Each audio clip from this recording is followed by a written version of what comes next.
Core Stories, Ordinary Marines, Extraordinary Lives.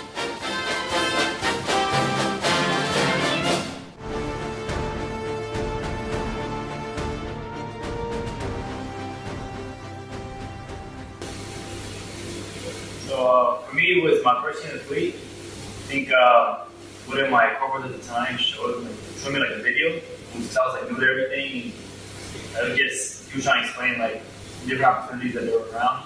So it always like stuck with me. And I was like, this looks really cool. I guess their editing is like really nice. So I was like, it's caught my attention very well.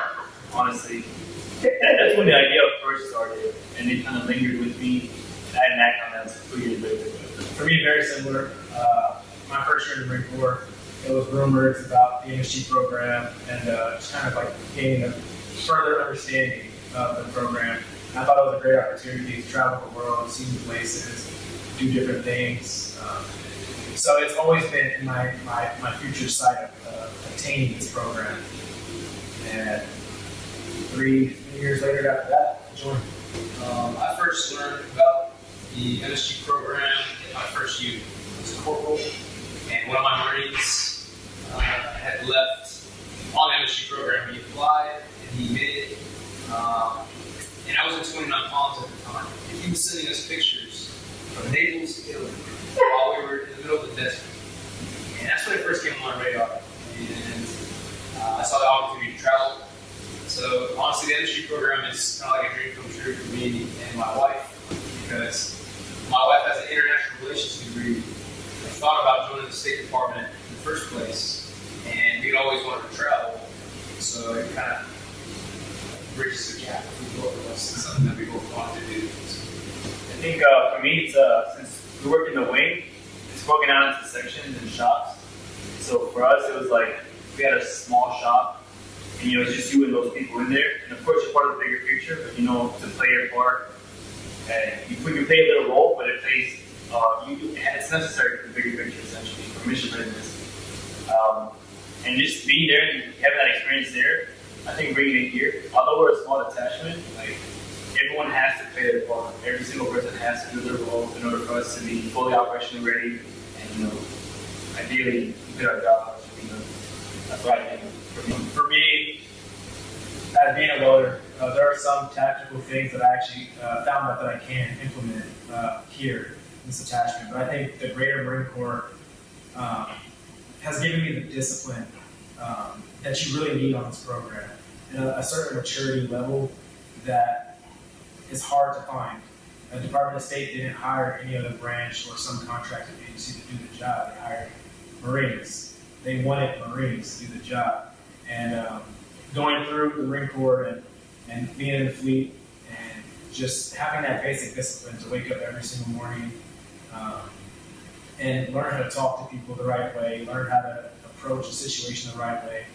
And then going through my career, even being on this program, leading up to this place, going through situations that have actually been real at embassies and having to experience that and using that knowledge from different protests to be here and teach this new generation of watchdogs coming in how to implement in those type of situations and how to adapt to them has been Marine Corps altogether holistically has brought to me a lot to bring to the detachment. So my first embassy assignment was Baku, Azerbaijan, and from there I left and went to MSAL, where I did 2 VIP missions. The first VIP mission was to Bucharest, Romania, for the Vice President, Kamala Harris, and then I did another VIP mission 1 week following that to Krakow, Poland, for the Honorable Mr. President Joe Biden. And after that, there was a lull. I ended up going to Port-au-Prince, Haiti, for 46 days on augmentation. And after that whole debacle, came back and they sent me here as my final assignment.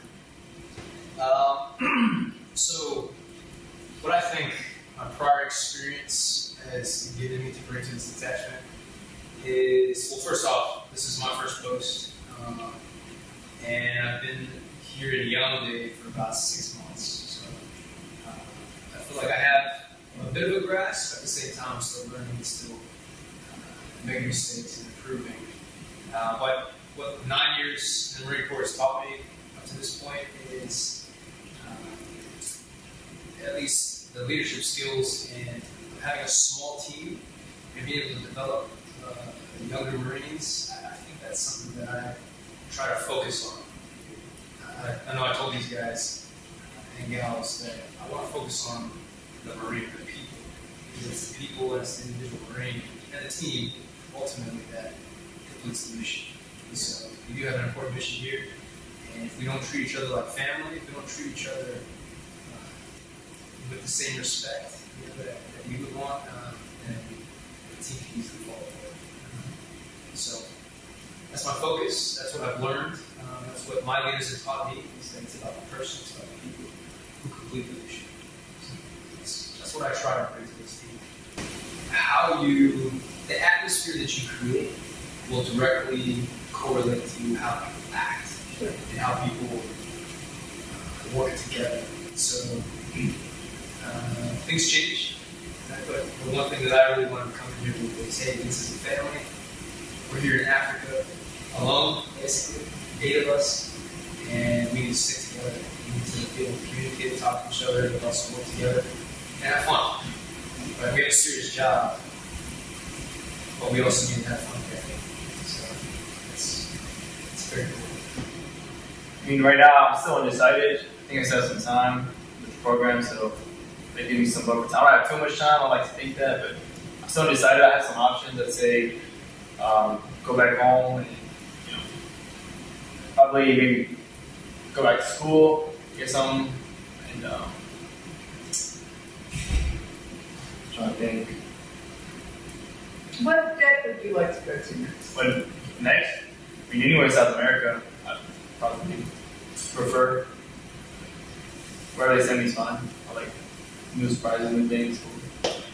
So, talking about that mountain, I think that was a great experience. I've never floated a mountain in general.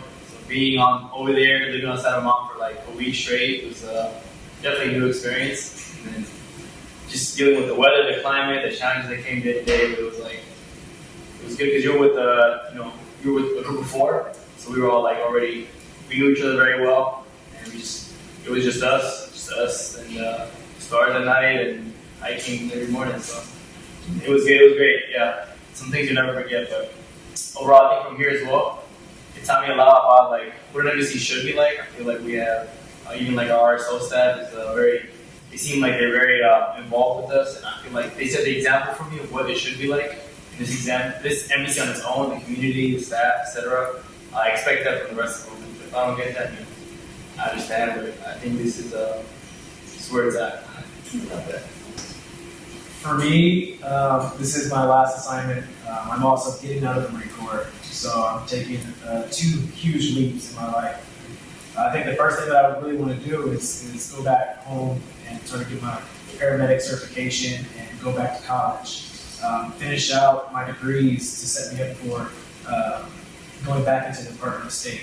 But for me, my real goal is to, while my body can still handle it, is to get my paramedic certification and then go contract for security contracting.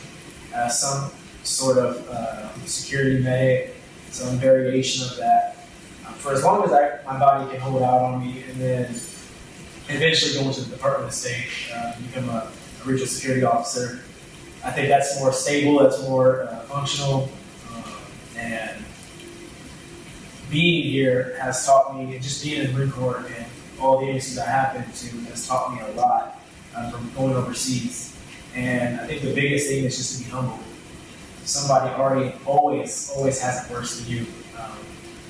And going through life, just appreciate what I have. I don't need a lot in life to succeed. I just need to survive and be happy. That's all. There are a lot of things that we have back in the States that these places don't have. And I feel honored to have those things. And to give back is the best part. So just being humble when I go back to the States and sharing that wealth of knowledge to everybody else. Letting them know that things aren't that bad. So, about that. What's next for me? Like I said, I've been here 6 months, so I still have a year here. I still feel like I have a lot to throw down on the table, to change, to improve, to work on. What's interesting is this debt that I have right now, I'm not going to have when I leave. That's right. Which is pretty interesting. So we have to create something concrete here that's going to last, not just beat myself in these grades. What's next after that? Hopefully, post outside of Africa, honestly. No, maybe somewhere in Europe or in the Pacific. Well, speaking of that, I think being in Africa and the conditions that we were talking about, you have closer debts. I think this attachment is pretty close. I like that. So, but what I want in the next attachment, a family again, a close attachment. Hopefully, we can have that wherever we go. But for me, I feel as if me and my wife will stay in the Marine Corps. Obviously, I can do it. My wife does not have to do it. We'll probably stay until retire. But I do plan on putting in a 1-ounce package. And I feel this billet will help me in that. This is the one billet that a staff and enlisted member has the title of commander. It's actually commander. So it definitely will help me in the future. You have to deal with a lot of different aspects. Creating policies, creating an atmosphere, creating an atmosphere that commands you. So that's part of the reason why I chose this billet over being a recruiter or a drill instructor. You get a lot more responsibility. Core Stories, Ordinary Marines, Extraordinary Lives.